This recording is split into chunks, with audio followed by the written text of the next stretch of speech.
नमस्कार, मैं करमवीर तुषार और आप देख रहे हैं हरियाणा न्यूज़ 48। और आज के जो हमारे मेहमान हैं वो किसी परिचय के मोहताज नहीं हैं। एक शिक्षाविद हैं, शिक्षिका हैं और अपनी सेवाएं भरपूर दे चुके हैं। और इस वक्त की अगर बात करें तो मौजूदा बीजेपी सरकार में जिला अध्यक्ष के पद पर कार्यरत भी हैं, जिनका नाम कविता शर्मा है। आज हमारे खास मेहमान हैं, तो आइए इस कड़ी को आगे बढ़ाते हुए तो उनसे मैम थोड़ा सा ब्रीफली आप अपना परिचय दीजिए। सबसे पहले तो मैं आपका धन्यवाद करना चाहूँगी HR न्यूज़ 48 का कि आप आज मुझे मौका दे रहे हैं खुद को एक्सप्रेस करने का, खुद के बारे में कुछ बताने का। मैं कहना चाहती हूँ अपने बारे में, वैसे मेरी कोई ज़्यादा बड़ी पहचान नहीं है। मेरा नाम कविता शर्मा है और इस समय मैं बीजेपी महिला मोर्चा से जिलाध्यक्ष हूँ और सफ़ीदों में रहती हूँ। और मेरी जो बैकग्राउंड है वो एक शिक्षिका की रही है, प्रिंसिपल की रही है और मैंने अपनी सेवाएं शिक्षा के क्षेत्र में दी हैं। मेरे पिता साहित्यकार रहे हैं जाने माने, और उनका नाम जो है कृष्णदत्त तूफान पानीपति के नाम से बहुत मशहूर रहे हैं। हरियाणवी साहित्य को उन्होंने एक मुकाम तक पहुंचाया है। और मेरे जो हस्बैंड हैं दीपक कुमार शर्मा, बहुत अच्छे आर्टिस्ट हैं, ऑयल पेंटिंग आर्टिस्ट हैं। जी।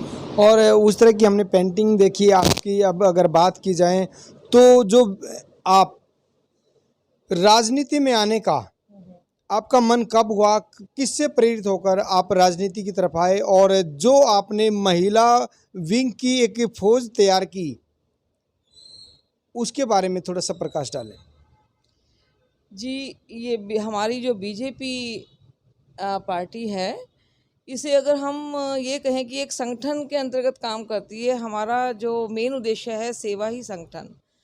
जो भी अब तक मैंने पार्टी में आने के बाद सीखा है, ऐसा लगता है कि ये सिर्फ राजनीतिक पार्टी तो है ही, बट जो काम है वो बहुत हमें सामाजिक करने को मिलते हैं। तो ये एक सुख दुख में जाते हैं, महिलाओं के साथ मिलते जुलते हैं, उनकी छोटी छोटी समस्याओं को हम पूछते हैं और उनको सॉल्व करने की कोशिश करते हैं। तो इस तरह से हमारा जो ये क्षेत्र है ये विस्तृत होता जाता है और महिलाएं हमारे संपर्क में निरंतर आती रहती हैं।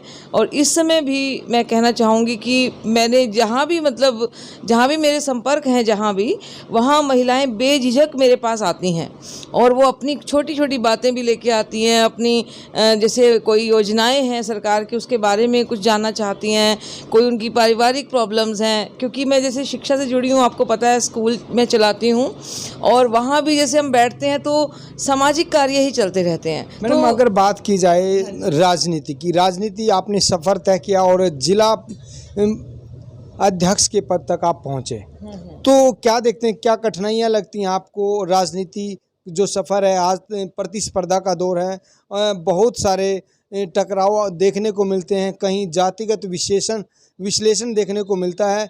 तो राजनीति में जाति विषय की क्या विशेषता मानते हैं आप?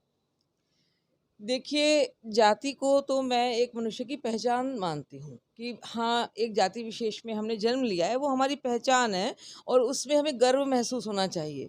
ये तो हमारी, जैसे कहते हैं ना कि रूट्स होती हैं, पर हम खुद जो हैं एक भारतीय के रूप में हमें सबको सामने आना चाहिए, एक हिंदुस्तानी के रूप में हमें सबको सामने आना चाहिए। और आज जो समय आ गया है, वो इन संकीर्ण मानसिकता से ऊपर उठने का समय आ चुका है।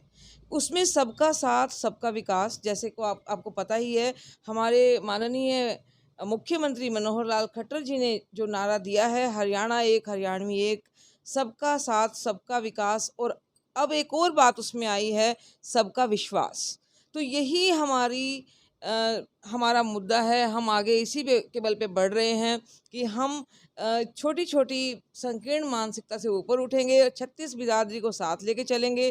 क्योंकि हमारी पार्टी ने ही ये काम शुरू किया था कि 36 बिरादरी के जो जितने भी महापुरुष हैं, उनका हम इकट्ठे ही एक साथ मिलकर के ही उनकी कोई भी स्मृति दिवस है, उनकी कोई पुण्यतिथि है, उनकी जन्म दिवस है, हम सब इकट्ठे मिलकर ही मनाएंगे। ये बहुत ही अच्छी शुरुआत की थी और अभी भी चल रही है। कोरोना सरकार जो है इस तरफ पूरा ध्यान दे रही है। अभी रिसेंटली कबीर जयंती मनाई गई थी और वर्चुअल चलता है सब कुछ। हाँ समय समय पर तमाम महापुरुषों की जो जयंती मनाने का प्रचलन है वो बीजेपी सरकार ने शुरू किया है। इसी कड़ी को आगे बढ़ाते हुए हमारा एक सवाल और है, जैसे महिलाओं को 50% आरक्षण दिया बीजेपी सरकार ने, आप इस आरक्षण को कैसे देखते हैं? देखिए, ये बहुत ही सम्मान की बात है। हमारी भारतीय जनता पार्टी ने जो 50% आरक्षण हमें पंचायत में दिया है और बहुत सम्मान देती है भारतीय जनता पार्टी। जब से मैंने पार्टी ज्वाइन की है, जब से मैं सक्रिय रूप से भी काम कर रही हूँ, मैं फ़ख्र के साथ कह सकती हूँ, बड़े गर्व के साथ कह सकती हूँ कि मैं भारतीय जनता पार्टी से जुड़ी हूँ, क्योंकि हमें ऐसी अनुभूति होती है कि हम एक ऐसे परिवार से जुड़े हैं जिसमें कोई छोटा बड़ा नहीं है, कोई स्त्री पुरुष का भेदभाव नहीं है, सबको समान अधिकार है और सबको आगे बढ़ने के अवसर हैं। और अभी हमारी प्रदेश अध्यक्ष मैम सुमित्रा चौहान जी हैं, वो भी हमारे लिए बहुत ही प्रेरणा का स्रोत हैं और बहुत ही बुलंद आवाज़ में वो हमें आगे बढ़ाने की प्रेरणा देती हैं। और हम चाहते हैं कि हमारा जो रोल है वो 50% ना रह कर के और भी बढ़ता जाए और हम अपना इस सहयोग पूरा 100% तक भी देंगे। हाँ जी मैडम, तो क्या आज की इस मुलाकात में हम आपकी तरफ से ये हाँ समझें कि अगर चेयरमैन पद के लिए पार्टी विश्वास जताती है, या फिर आपकी पर्सनल क्या राय है कि आप चेयरमैन पद के लिए दावेदारी ठोकेंगे?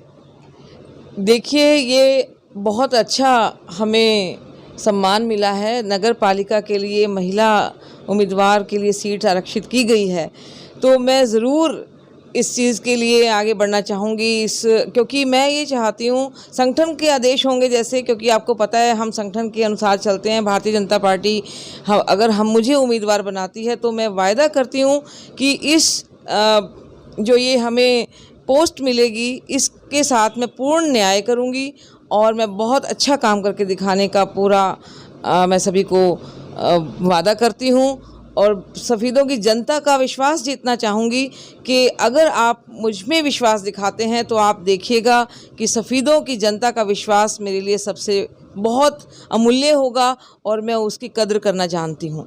अच्छा, यहाँ पर एक सवाल और है मैम, तो जैसे हम देखते हैं कि महिलाएं चुनाव के बाद आती हैं, जीतती भी हैं, परंतु कार्य की बात जब आती है तो उनके जो पारिवारिक सदस्य हैं वो कार्य करने के लिए आगे आ जाते हैं, और ऐसा बहुत बार देखा गया। तो उस बारे में क्या कहेंगे कि क्या महिलाएं डम्मी के तौर पर काम करेंगी या फिर पूर्ण रूप से वो काम करने के लिए आगे आएंगी? महिला के लिए अगर कोई पोजीशन है, कोई पद मिला है, तो महिला अगर पूरी तरह से सक्षम होकर के उसको काम करे, खुद मतलब वो काम करे, वो सबकी राय ले सकती है। उनके पास राय देने के लिए बहुत से लोग हो सकते हैं, पर उनको खुद एक्टिव होकर के काम करना चाहिए और जिस पद के लिए वो दावा करती हैं और जिस पद पे वो सुशोभित होती हैं पूरे कॉन्फिडेंस से उनको वो काम करना चाहिए, क्योंकि आज के टाइम में कोई ऐसा क्षेत्र नहीं है जहाँ पे महिलाओं ने अपना परचम ना लहराया हो। आप देखिए, कोई फील्ड नहीं है। अब तो सेना में भी हम बहनें जो हैं वो अपनी जी जान से लगी हुई हैं और कमांडर तक के पद तक जाती हैं, और कोई क्षेत्र नहीं है हमारी इससे पहले भी भारतीय जनता पार्टी को मैं फिर से अप्रिशिएट करना चाहूँगी कि उन्होंने बहुत अच्छे मौके दिए हैं महिलाओं को, क्योंकि विदेश मंत्री का एक इतना बड़ा पदभार होता है, सुषमा स्वराज जी ने बड़ी सफलतापूर्वक मिसाल के रूप में उन्होंने किया। निर्मला सीतारमण जी ने देखिए रक्षा मंत्री जी का पदभार भी संभाला, और इस समय वो एक बहुत ही मुख्य जो कहते हैं आर्थिक जो फील्ड है उसमें वो कितने बड़े बड़े फील्ड भारतीय जनता पार्टी ने हमें दिए हैं, और महिलाओं में विश्वास है तभी। और हमारे यहाँ हरियाणा में भी महिलाएं जो हैं वो बहुत सक्षम हैं और आगे बढ़ रही हैं। अगर आपके खेमे की बात की जाए, आप जिला अध्यक्ष हैं, हाँ और कहीं आपके नामांकन से आपके जो गुट है उसमें गुटबाजी होने की संभावना है, और जो महिलाएं साथी हैं आपकी, तो वो भी चेयरमैनी पद के लिए हो सकता है दावेदारी ठोक दें, तो उस एवज में आप क्या कहना चाहेंगे? कहीं आपके ही गुट में सेंध तो ना लगे? देखिए, ये चीज़ मैं अपने संगठन पे छोड़ती हूँ। संगठन हमारे अंदर अगर विश्वास जताएगा तो हम उसको करेंगे, और जिसको भी हमारा संगठन उम्मीदवार के रूप में लाएगा, कमल के फूल या सिंबल हमारा जो है उसके ऊपर हम मोहर लगाएंगे और हम सब जी जान से उसके लिए काम करेंगे, क्योंकि मैडम यहाँ मेरा सवाल ये था कि आपके संगठन की अन्य महिलाएं हाँ। जो चेयरमैनी के लिए दावेदारी ठोकना चाहती हैं, कहीं आप जिला अध्यक्ष होने के नाते अगर आप दावेदारी ठोकती तो उसमें सेंध लगने का काम तो ना होगा, या वो नाराज हो सकती हैं आपसे? देखिए, मेरा तो सिर्फ ये कहना है कि अगर जो भी महिला अगर आगे आना चाहती है उनका बहुत बहुत स्वागत है, पर शर्त यही है कि वो महिला खुद उस कार्यभार को संभालें, उतनी सक्षम बने, उतना ही मतलब उनके अंदर कैलिबर होना चाहिए। और मैं ऐसी सभी बहनों को अपनी शुभकामनाएं दूंगी, उनका साथ दूंगी और मैं उनकी पूरी बैकअप करती हूँ इस मामले में। मतलब आपको पता है कि हमारा खुद की सोच अगर हमारी ऐसी होगी कि हम दूसरे को दबाएंगे तो हम आगे कैसे बढ़ेंगे। जी बनी हुई है और मैं तमाम दर्शकों से अपील करूंगा कि खबर को ज़्यादा से ज़्यादा शेयर करें। आपकी जानकारी के लिए बता दें कि नगर पालिका के चेयरमैन पद के लिए दावेदारी सामने आनी शुरू हो गई हैं। एक एक करके सभी साथियों के पास हमारी टीम पहुंचेगी और इंटरव्यू का काम करेगी। किस एजेंडे के साथ लड़ना कौन चाहता है, ये विषय भी रहेंगे। मैडम आप नगर पालिका की चेयरमैन पद को किस आधार पर ये सुनिश्चित करते हैं कि भाई आप उसकी प्रबल दावेदार हैं? आपने क्या एजेंडा बनाया हुआ है, किस आधार पर आप लड़ना चाहेंगे? देखिए, सबसे पहले तो मैं कहना चाहूँगी कि मैं अपना काम पूरी ईमानदारी से करूँगी और जो भी संविधाओं की जनता की सुख सुविधाओं के लिए जो ज़रूरी चीज़ें हैं सबके लिए मैं प्रयास करूँगी। और जो महिलाएं हैं ख़ास तौर पे उनके लिए स्पेशल हम अपना टाइम देंगे, क्योंकि महिलाएं कई बार छोटी छोटी चीज़ों के लिए इधर उधर भटकती रहती हैं, उनको कोई गाइड करने वाला नहीं होता। उनके लिए हम स्पेशल दिन निश्चित भी करेंगे कि वो उस दिन आकर के अपनी समस्याओं को हमें बता सकती हैं। वो कार्य हम अभी भी करते हैं जिला अध्यक्ष के तौर पे। हम महिलाओं से लगातार मिलते हैं और उनकी समस्याओं को हल करते हैं। और तीसरी नेक्स्ट सबसे बड़ी बात जो मैं कहना चाहूँगी कि मैं महिलाओं को आत्मनिर्भर बनाने के लिए एडिशनल काम करूँगी, चाहे वो मेरे फील्ड में है या नहीं है। इस काम के लिए मैं कटिबद्ध हूँ कि मैं अपनी महिलाओं को यहाँ पे, क्योंकि छोटा एरिया है, महिलाओं के हाथ में कैश मनी का आना जाना थोड़ा सा कम है, तो ऐसा कुछ प्रयास भी करेंगे हम कि महिलाओं को रोजगार मिले। ये मेरा अभी भी एजेंडा चल रहा है जिलाध्यक्ष के तौर पे भी। मतलब मैं एक ऐसी कोशिशें कर रही हूँ कि छोटे छोटे डिप्लोमा कोर्सेज यहाँ पे आए जिसमें हम ऐसा कुछ करवाएं उन लोगों राजनीति को। में आप लक को कितना मानते हैं? लक कितना काम करता है आपकी मेहनत के साथ में?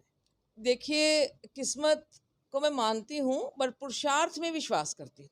जी। ठीक है, भाग्य और पुरुषार्थ साथ साथ चलता है।